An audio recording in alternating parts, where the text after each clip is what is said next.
This is May 11th, 1988.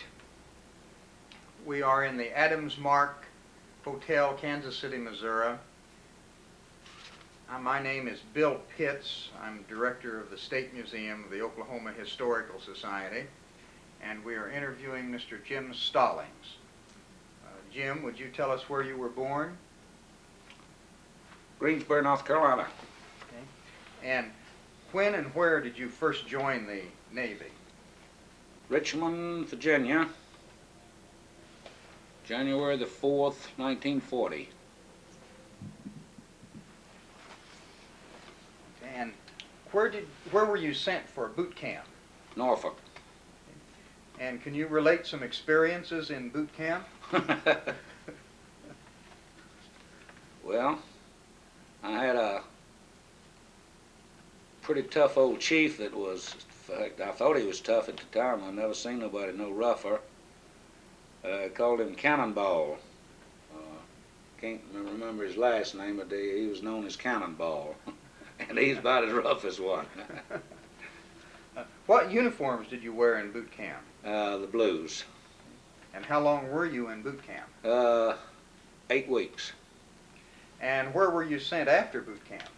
Well, I was shipped out on the USS Pyro. It's an ammunition ship. I boarded it in Norfolk and went down through Gitmo and Panama Canal and up to Long Beach, and then this is where I volunteered to go aboard the USS Oklahoma. So you did request to be transferred to the USS Oklahoma? Yes. And where did you board the Oklahoma? In Long Beach, California. And what year was that? 1940. When you first saw the Oklahoma, what did you think? Well, it was still at sea. It's just returning from Pearl Harbor, along with several other battleships. It was very pretty. Where were your quarters on the Oklahoma? On the port quarter near the fantail. Can you describe them? Well, we were on the second deck. They had bunks, one over the other, I think stacked four high. And we were pretty crowded, and we had a small locker for our uniforms, and they had to be folded just right, or you didn't get them all in there. What was your rank when you boarded the Oklahoma? Seaman, 3rd class. Did the Oklahoma have an E?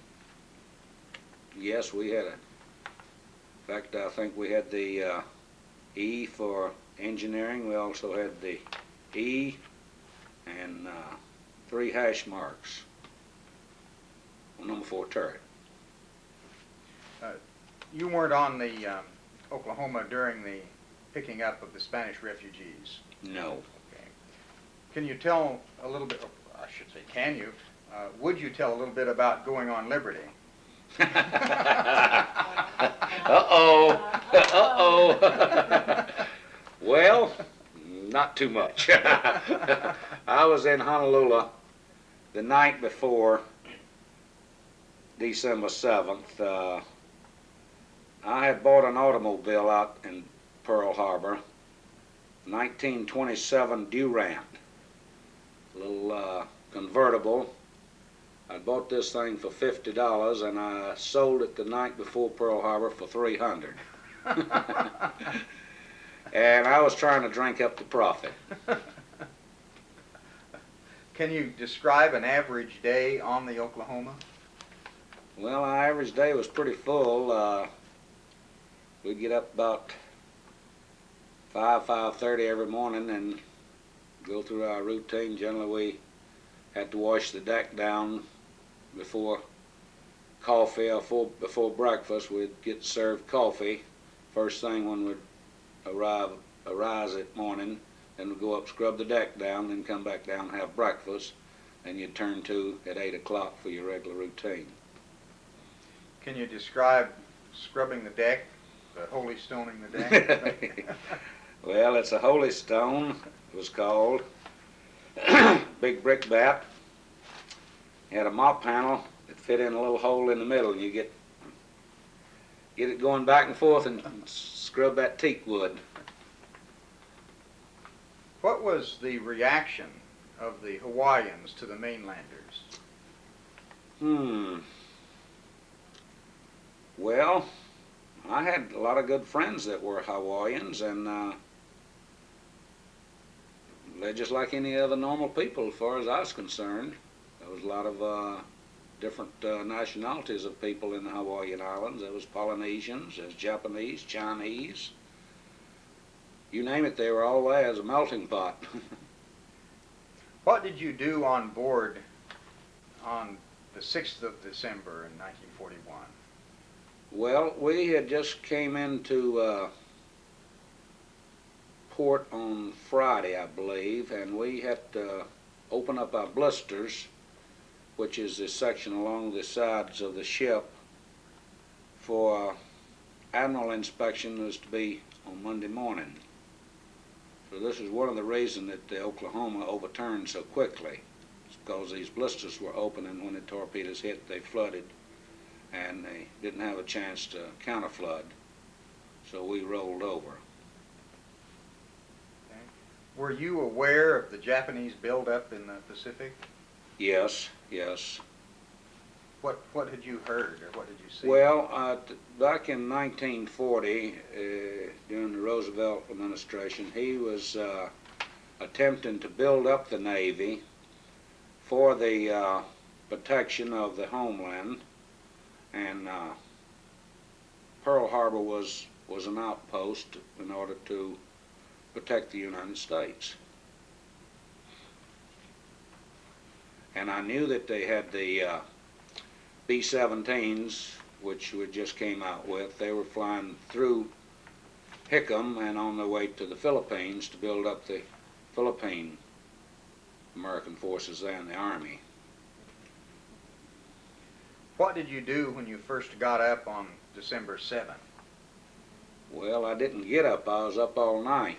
I've been in Honolulu overnight. I just came aboard about 7 o'clock that morning. Now, I also helped run the 50-foot motor launch that takes the Liberty parties back and forth to the Liberty dock. When general quarters were sounded, what did you hear? It's not repeatable on film. Well, can you describe what happened? Yes, Lieutenant J.G. Herb Rommel was the OD, and he stepped to the PA system and says, "General quarters, the Japs are attacking, this is no S." And a little bit about him, I was just visiting Herb last year and spent 3 or 4 days with him, and I understand that he's died in the last year. Can you describe what happened, what you did during the attack? Well, we were told that it was a bombing attack. Not knowing that it was a torpedo attack, we went to our general quarters station. Well, my general quarters station was in number 4 turret in the number 4 handling room. So, for fear it was a bombing attack, we had an armor-piercing deck on the 2nd deck, which bombs not supposed to penetrate through. And so when we got into the handling room and set watertight conditions, then we found out it was a torpedo attack, and the ship immediately started rolling over. What side did the Japanese torpedoes hit? On the port side. How close were you to the torpedoes? Well, pretty close. Too close for comfort.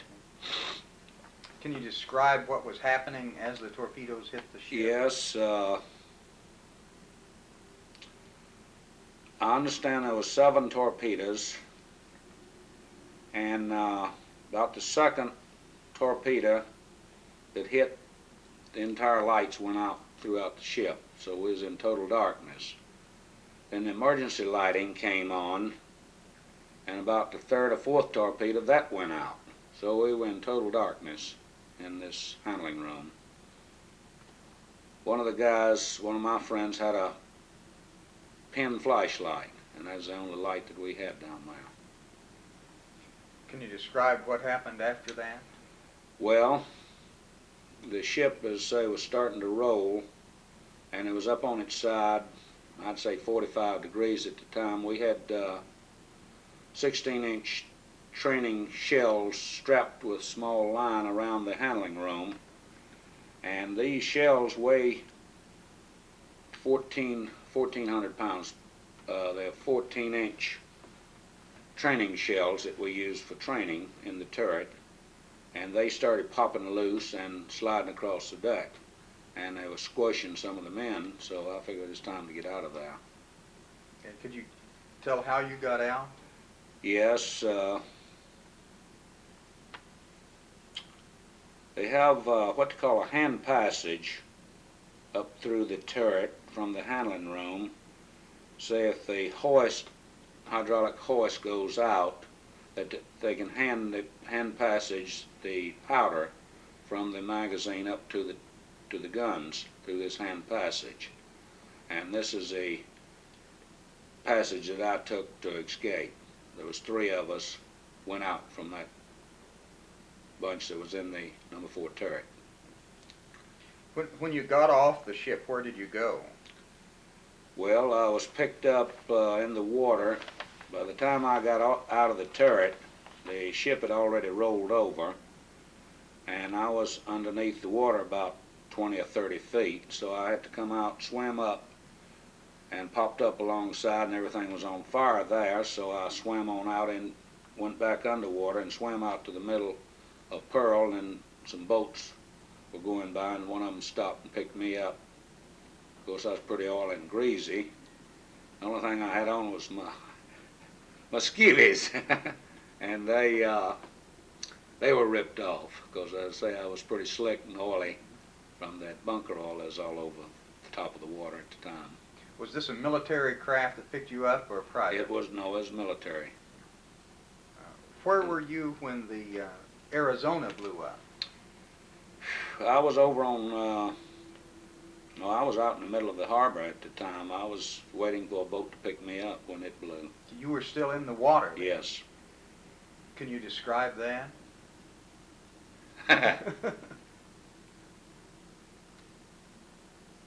Well, let's say it was a pretty big bang. When you were, what did you do after the attack, after you were picked up? Well, I was taken into Fort Island, where I obtained a pair of Navy cut-off shorts, and this is my uniform for the next 2 weeks. And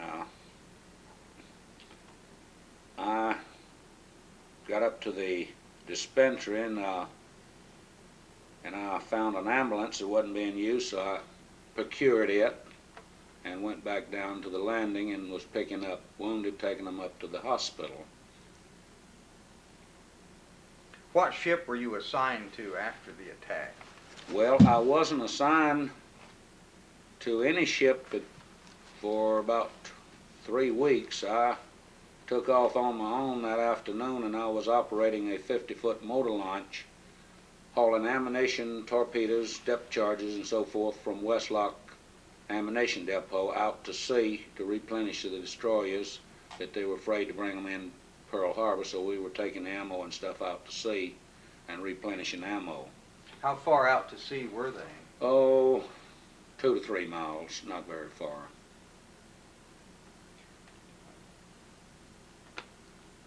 Were you on the Oklahoma ever when it crossed the equator? No, Oklahoma, while I was on it, we never crossed the equator. What are some of your fondest memories of the Oklahoma?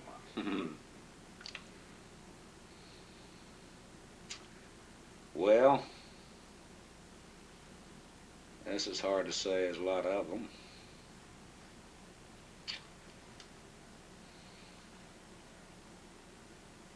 I don't know. It's kind of hard to answer that.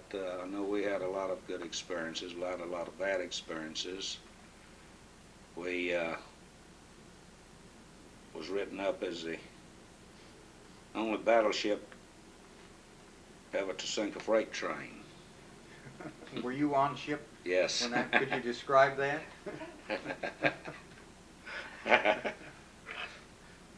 I thought I'd get myself in trouble. I lived at one time in the state of Washington, and I had heard this story. This is where it happened, in Puget Sound. We had undergone overhaul and refit in Puget Sound at the Bremerton Navy Yard, and the morning we were to go out on sea trials, very foggy, and we were going down Puget Sound heading out to sea, and this barge loaded with freight train crossed our path, and we crashed him and sank the barge, but the boxcars floated, of all things, and well, nobody could figure how these boxcars were floating, but we found out later they were loaded with tires. In the olden days they used to wrap paper around the tires, so this made a lot of watertight compartments in those boxcars, so they floated. This was quite amazing. How many boxcars were there? Oh me, I don't know, about, been many years ago, seemed to me like it's about 10 or 15. Are there any other reminiscences you can think of about the Yeah, Oklahoma? I guess we had all kinds of good luck. We went back out, as they went out to sea on our sea trials. We continued on. We came back in, dropped anchor, and we pulled up the anchor. We didn't have no anchor there, nothing but chain. So we lost our anchor. Is there anything else you can think of? Well, not really. Well, I certainly appreciate your time and your reminiscing with us. My pleasure.